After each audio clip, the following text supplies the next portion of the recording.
So welcome to another lecture on topology. In this lecture, what we will see is we'll look at Lindoff spaces in terms of a given basis. Means if you are given a basis, we can get an equivalent not an equivalent, a definition. Whenever a basis is given, we can look at a definition for Lindoff spaces, and then we'll look at a few examples. We'll look at RL, and then we'll check all the four categorizations that we've had. The four axioms that we've had. We have first countability axiom, second countability axiom, then we've looked at Lindoff and we've looked at separable.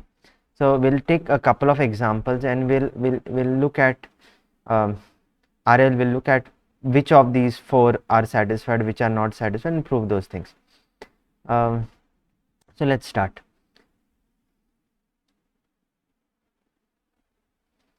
Okay, so we are on page 18.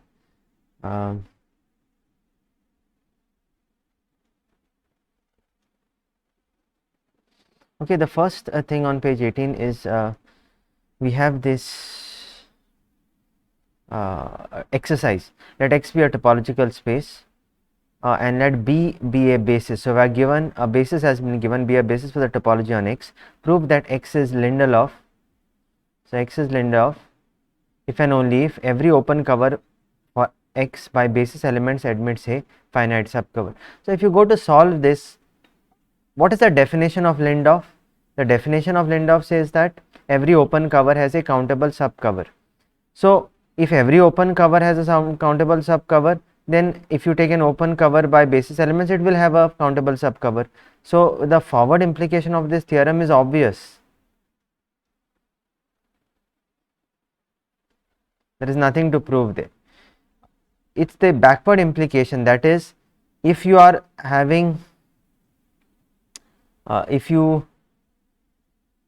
have if you have this condition satisfied, every open cover with basis elements has a finite countable subcover, can you prove that any arbitrary open cover has a countable subcover? And over there what you will have to do is very much similar to what we did in the last if you see the last theorem proof, what you ended up doing is, if you have for every one of these cover, so if you have an arbitrary open cover, then inside that, for every point inside that, you can find a basis element, and so that open cover, then you can fill every element by taking basis elements here, and now you will have a open cover with basis elements. Each of the basis element is contained inside kind of a U alpha, and that will given that that has a countable subcover, so you will get some countable subcover. Then for every element, distinct element, you take the corresponding element U alpha which contains it. Very similar to the previous proof that we've seen. You should be able to prove this exercise. I've literally told you how to go about proving it, but I'll leave it as an exercise. So I'll leave it to you to complete the proof of this, that if you start with this condition assumed that every open cover with basis elements admits countable subcover, you can prove that arbitrary any given open cover has a countable subcover.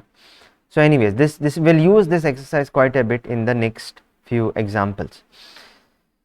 Okay, so the first example as we are supposed to look at is RL, R with the lower limit topology. Certain things are very much straightforward when it comes to RL. So we are going to check whether R is Lindelof, separable, first countable. In fact, we are going to prove that it is, and we are going to see that it is not second countable. So all the four axioms, we will test RL against all four axioms. First countable. First countable means a space is first countable if given at every point it should have a countable basis, right? You give me any point now, X here, I should have a countable basis. But that means given any open set then containing X naught, I should be able to find one of those elements of the countable basis within it. Well, here is how you can go about finding the countable basis at the point. Just look at from X naught closed to X naught plus 1 by n, and you allow 1 by n's to vary. n belong to natural numbers. Well, this will give me a smaller and smaller and smaller collection of basis elements at the point x0. Basis meaning R with the lower limit topology has a basis closed A, B open, right?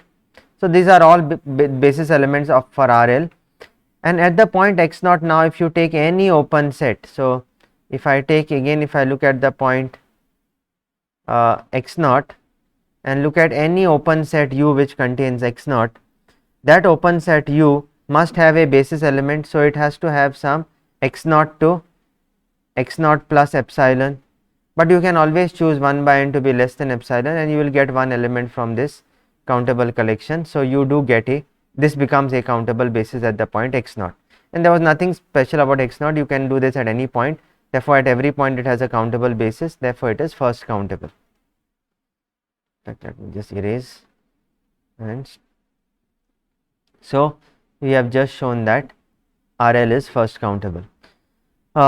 Again, so first countable is done. We have to show Lindelof and separable. Separable is more easier. Separable means we have to show it as a countable dense subset. Well, R was separable, we had taken Q. Even for RL, Q works, because why is Q dense? Given any non-empty open set, it should intersect Q, but non-empty open set will contain a basis element like this, x0 to x0 plus epsilon, right? Open sets have to contain basis elements, non-empty open sets, but every basis element intersects Q, so every non-empty open set will intersect Q. So it's very easy to see that Q is dense, and we know Q is countable, so it's a countable dense subset. So R is separable also is done. In the same light, we have been asked a question like, would this qualify for a basis for the topology on RL? Instead of taking x0 to x0 plus epsilon, or instead of taking A comma B, all open, half closed, half open intervals of this form, what if I took intervals of the form PQ, where PQ belong to Q, P and Q belong to Q? Instead of taking any A belong to R, if I took only rational numbers, would I get a topology, a basis for the topology on RL? We know for standard basis, for standard topology, this works. Remember, standard topology had basis elements A comma B open interval, and we saw if you take P comma Q both rational, this becomes also a basis, which becomes a countable basis. But does the same thing work when it comes to lower limit topology? The answer is no. This will not work, and in fact, whenever A is an whenever A is a irrational number, there will be a problem, because if I take an open set AB, A is irrational, B could be anything, I should find a element of this form basis which would be contained inside it and contain the point A. That will not happen. So will this be a basis for the topology? And answer is no. You can write a neat justification, because the problems will come whenever you have open sets of this form A comma B, A is closed and A is an irrational, because now you will not be able to find something of this forms which contains A and is fully contained inside this open set. So answer is no, and you will see why that answer is no, because, or not see why, but you will realize that it had to be no, because we will prove it is not second countable. So if this was a basis, this would have been a countable basis and it would have been second countable, but we will prove it is actually not second countable. So that's another way of justifying why this is not a basis, but you don't have to do it that way. You can actually directly show that it is not a basis. Okay, merely showing that this is not a basis does not mean that it is not second countable. Maybe there is some other countable basis. So we'll actually have to prove it is not second countable. So we have finished we've finished separable, we've finished first countable. Now we will do these two, show Lindelof and show not second countable. So for that I will open a new page, because it is an involved thing that we need to do. So first show that RL is not second countable. So to show that RL is not second countable.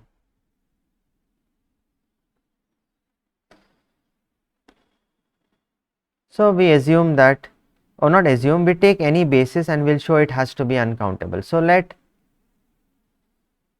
B be any basis for RL, for the topology on RL. So I take any basis.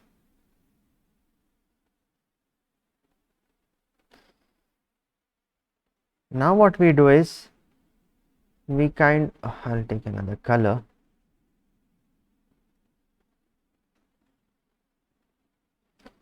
We will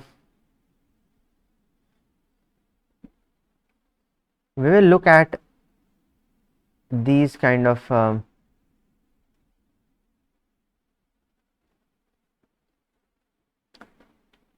we'll look at the set given any x in RL. Now I'll look at x plus 1, and I have to have a basis element. We just saw that, and this is take this as kind of my U. Take this as my open set. I have to have a basis element containing x and contained inside U. So let x belong to RL and U equal to x to x plus 1. That's an open set. So, and the open set is in U. If B is a basis, there has to exist what? There has to exist some B, I'll call it Bx, and because this is for every x in RL, belonging to B such that first of all x is in Bx and Bx is fully contained inside U.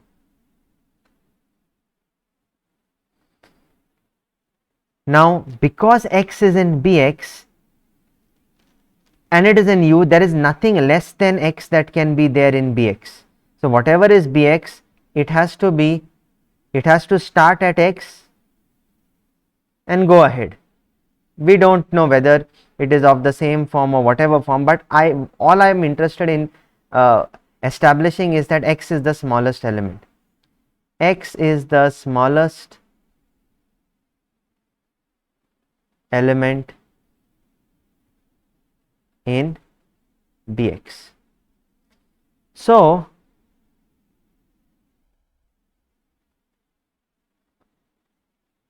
if you take two different intervals now, you take x to x plus 1 and you take another one, some other y to y plus 1.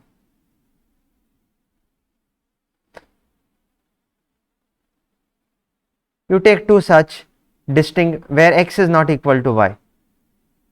Okay, you take two different x and y.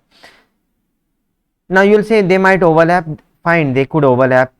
The two intervals could overlap, but this will have its Bx and this will have its By, and I say Bx can never be equal to By. Why? Because we have already established that x is always the smallest element in Bx. So in Bx, x will be the smallest element. In By, y will be the smallest element, and x is not equal to y. So how can two sets be the same and have two different smallest elements? So that shows that these two sets are not the same. So therefore, for every x belonging to RL, there exists a distinct Bx in B, right? Distinct means if you have x and two different x and y, that Bx are different. That means how many such Bx have to be there? At least one for every real number. So there is one basis element at least for every real number. That tells you this basis has to be uncountable because real numbers are uncountable. So this has to become uncountable because there is no other way you can have for every real number in RL, you can have a distinct Bx. So the collection Bx has at least as many sets as there are real numbers. That means it's uncountable. So there cannot be a countable basis is what we have established, because any basis you take, you can prove it is uncountable. So RL is not second countable. So that again is established. So there is only one thing remaining with as far as RL is concerned. We have shown it is first countable, we have shown it is separable, we have shown it is not second countable. We have to only establish now that it is Lindelof. So to show that RL is Lindelof, that means I have to show that every open cover has a countable subcover. Again we will do it in a very nice way. It is not the easiest thing to establish, but for that I have to make a correction in the notes. 19.1. You see, you will have this picture in your notes on page 19. The only thing is there is a slight error in that picture, so you can please go ahead and correct it. You will see there will be, I think, A alpha, B alpha, something like it has to be A beta, B beta here. Please do that correction. So I will come to what I am saying. So yeah, I'll start with any open cover. So I have to show it has a countable subcover. I'll use script A as I have used. Script A equal to A alpha. Let me use a different color. A alpha, B alpha, and then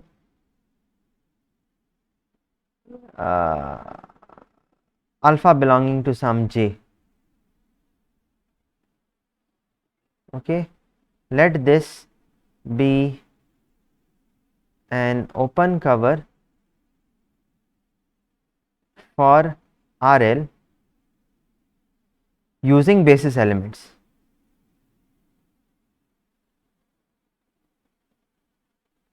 Quite clearly I have used the basis elements, half open, half closed. And we have proved an exercise. We just proved an exercise that a set is Lindelof if and only if any open cover by basis elements admits a countable subcover by basis elements. So to show it is Lindelof, all I have to do is now show that this cover that I start with has a countable subcover. So look at this particular set C. So I look at the set C equal to union alpha belonging to J, and now I take open A alpha, B alpha. Okay, this consider this set. I first claim that this R minus this set, or this is the claim.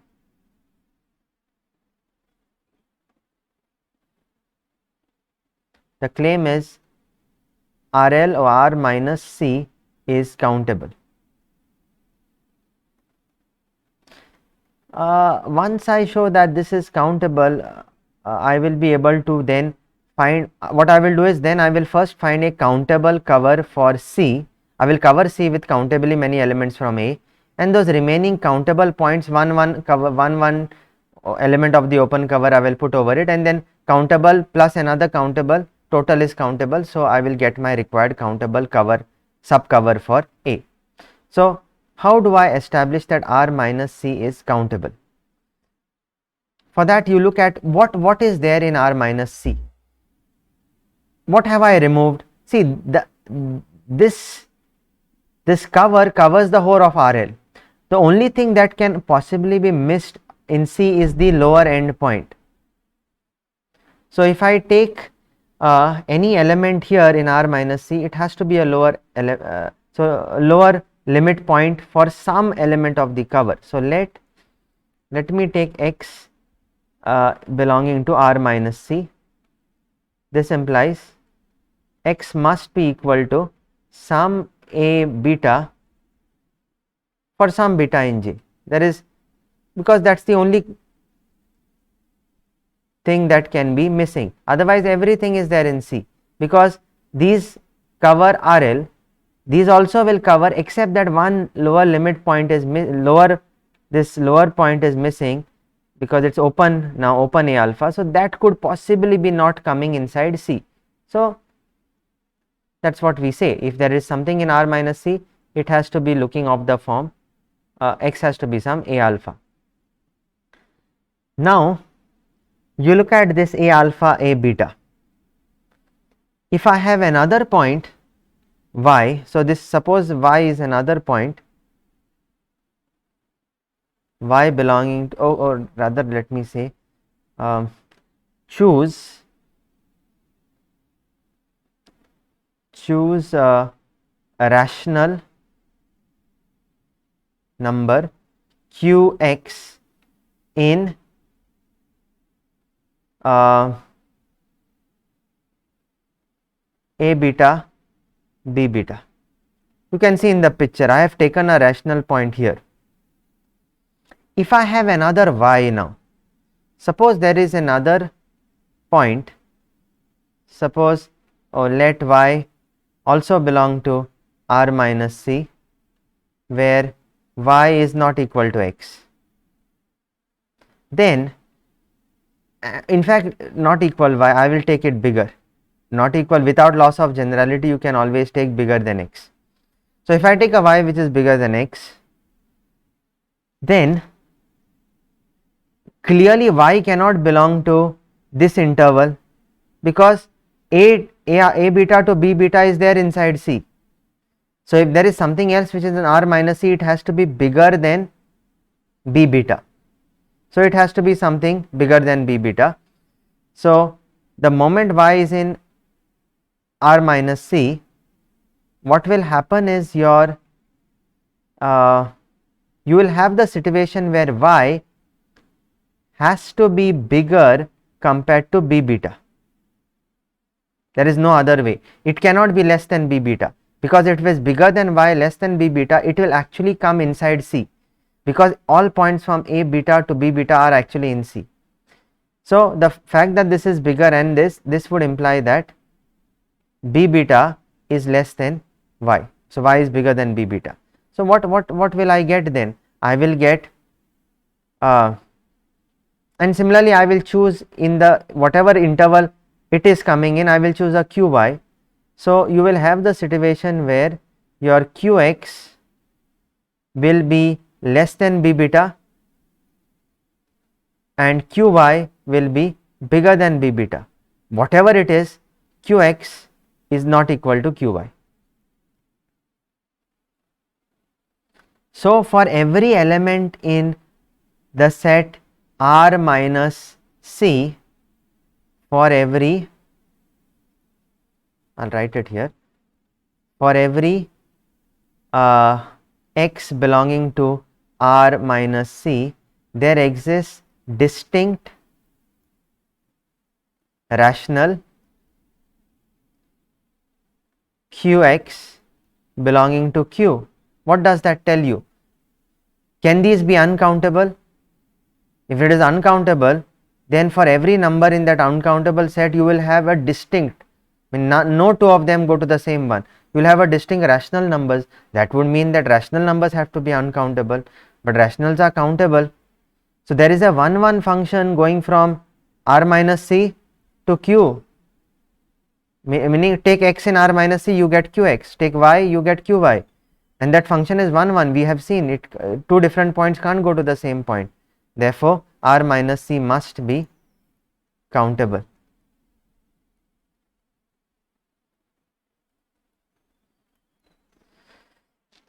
This is quite a tricky argument. It takes some time to understand, but because I remember as a student, I couldn't read it and understand it. But yes, now that I've explained it to you, I think from the picture you should understand what is being said.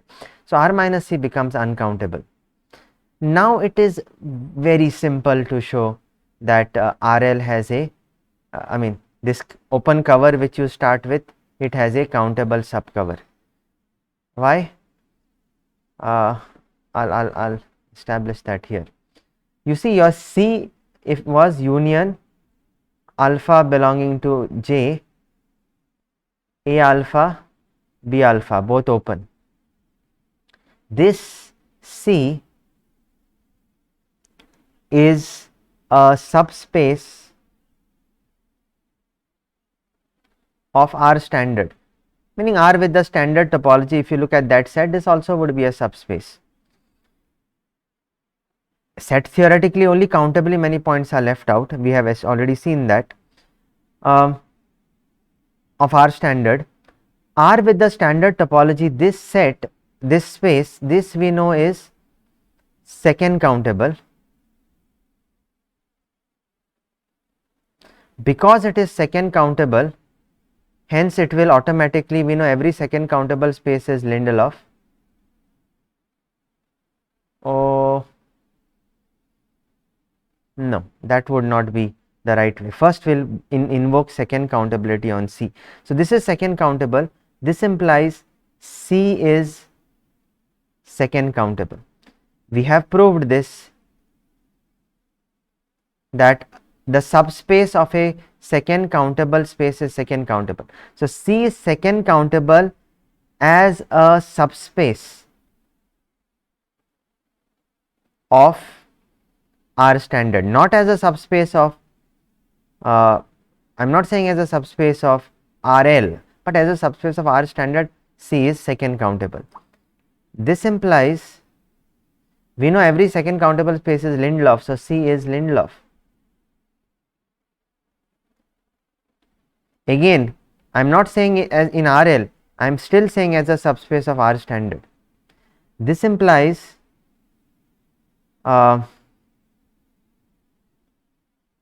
you know these A alpha, B alphas, these form a cover for C, and they are all covers by open intervals. Therefore, if this is Lindelof, some countable collection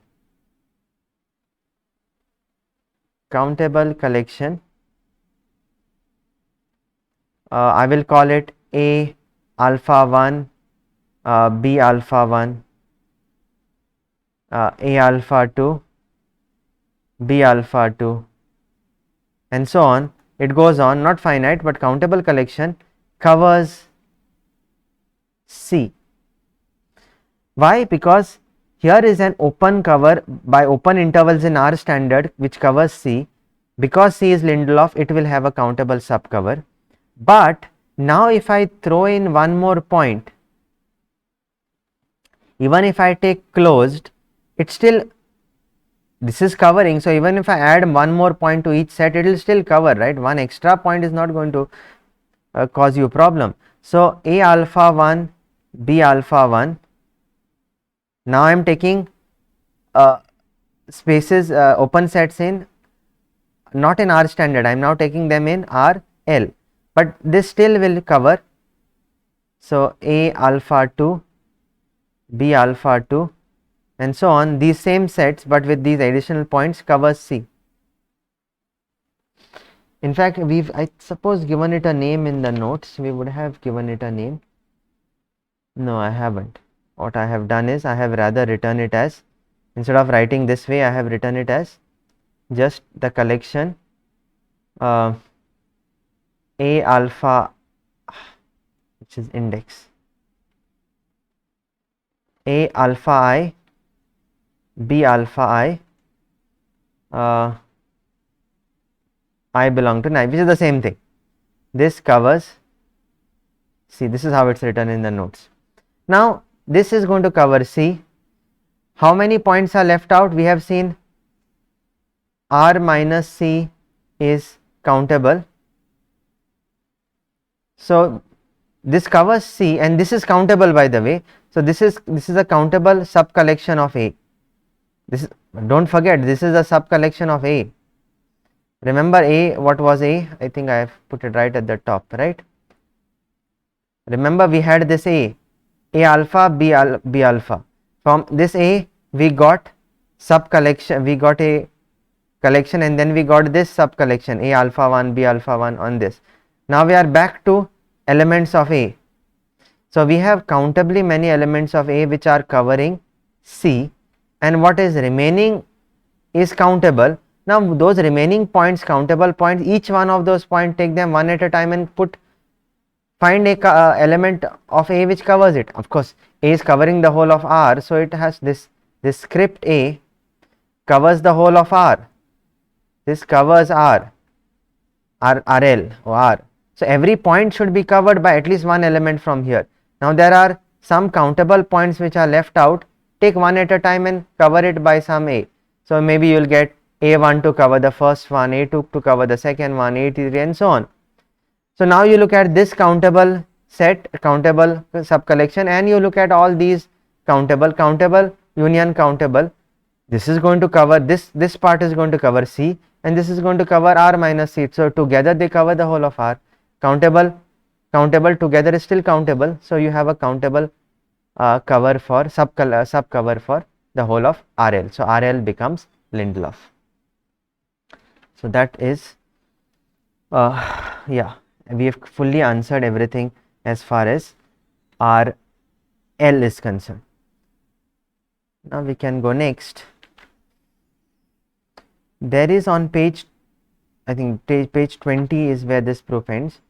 If you look further, you will have on page 21, you will have this example of Sonjan-free plane RL cross RL. It's a product of it's not the plane R2, but it's RL cross RL. It gives some very nice counter examples. It gives a space which is separable but Lindelof.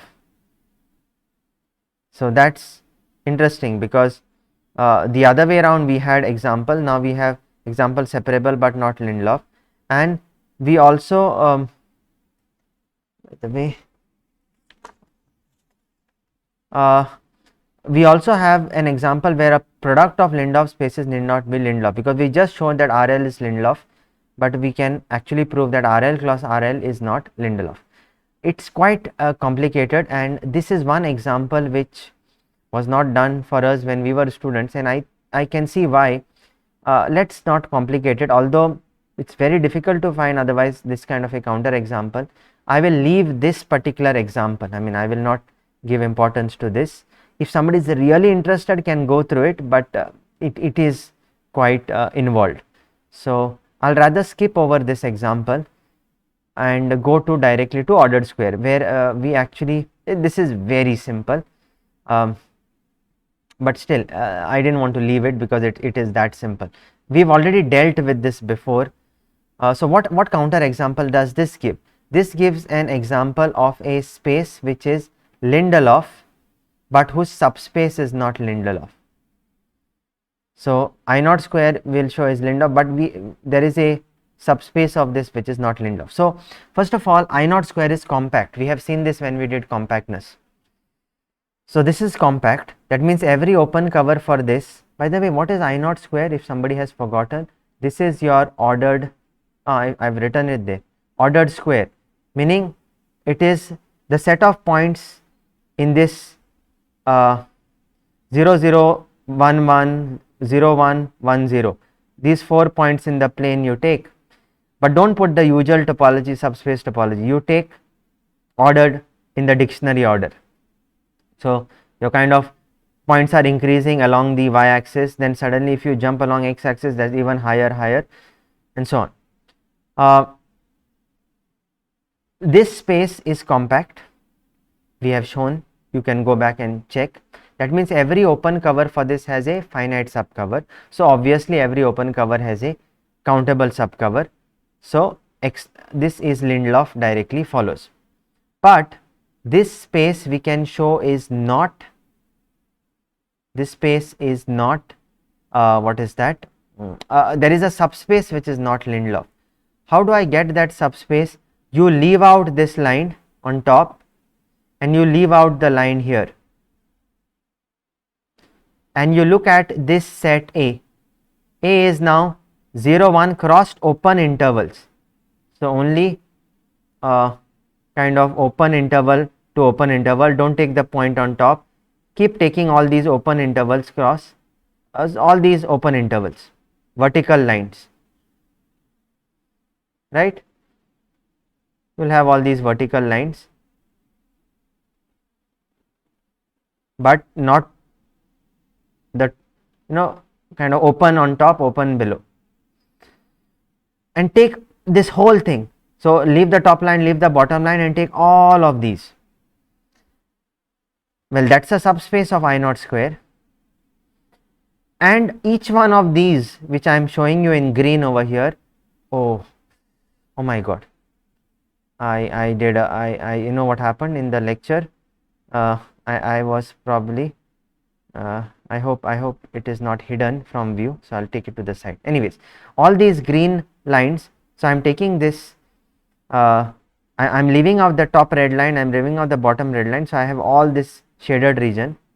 This entire cube or square without the top and bottom lines, this is a subspace of I naught square, and it is a union of these intervals. In the order dictionary order topology, these are just intervals, disjoint intervals, so they are all open sets.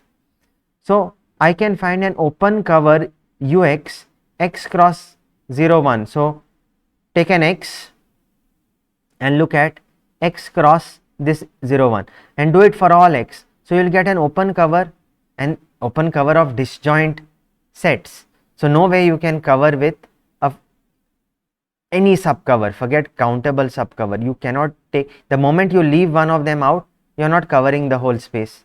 So this A, this space A has a open cover which does not have a countable subcover. So A is not Lindelof. So here is an example of a space which is Lindelof but whose subspace is not Lindelof. So yeah, on the bottom of the page there are some exercises. I leave the exercises to you. We'll stop this lecture here.